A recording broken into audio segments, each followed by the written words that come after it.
আশা করি তোমরা সবাই ভালো আছো। আমার এই চ্যানেলে তোমাদের সবাইকে স্বাগত। আজকে আমি তোমাদের কাছে একটি নতুন বিষয় নিয়ে এসেছি।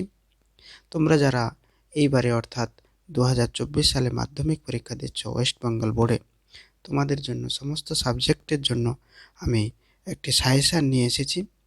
তোমরা এতদিনে নিশ্চয়ই এবিটিএ টেস্ট পেপার কিনে ফেলেছো। তোমরা জানো এবিটিএ টেস্ট পেপারের কোয়েশ্চান সেটগুলি খুবই ভালো, কিন্তু এবিটিএ টেস্ট পেপারে অনেক কোয়েশ্চান সেট আছে। সেগুলি তোমরা কতগুলি করবে তা স্থির করে উঠতে পারছো না। তাই আমি সমস্ত সাবজেক্ট টিচারদের সঙ্গে আলোচনা করে সেই সমস্ত সাবজেক্ট টিচাররা আমাকে একটি দুটি করে কোনো সাবজেক্টে 3টি এইরকম কোয়েশ্চান সেট সাজেস্ট করেছে। সেইগুলি আমরা তোমাদের আজকে বলবো।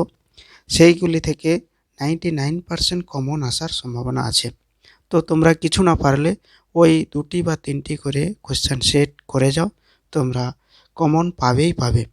তো আমি আর কথা না বাড়িয়ে এখন তোমরা একটু খাতা পেন নিয়ে নোট করে নাও। তোমরা দেখতে পাচ্ছ আমি এখানে লিখে রেখেছি। বাংলায় দেখো এবিটিএ টেস্ট পেপারের বাংলা পেজ নম্বর 196 এবং পেজ নম্বর 351, এই দুটি কোয়েশ্চান সেট থেকে তোমরা অনেক বেশি কমন পাবে।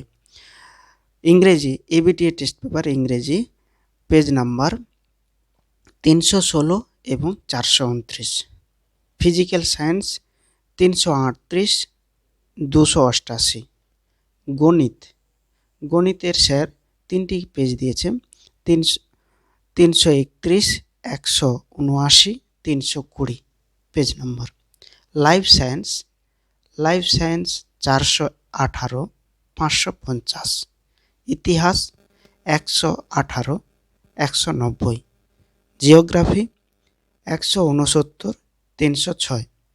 তো এই কোয়েশ্চান সেটগুলি তোমরা ভালো করে দেখে যাও। এর মধ্যেই দেখবে কিছু শর্ট কোয়েশ্চেন কমন পেয়ে যাবে এবং তোমরা চেষ্টা করবে যে এই যে শর্ট কোয়েশ্চেনগুলো 10টি করে পেজ করে যেতে, 10টি করে কোয়েশ্চান সেট করে যেতে। তাহলে তোমরা দেখবে অনেকটাই কমন পেয়ে যাচ্ছ। সুতরাং আজকে এই পর্যন্ত। ধন্যবাদ সবাইকে।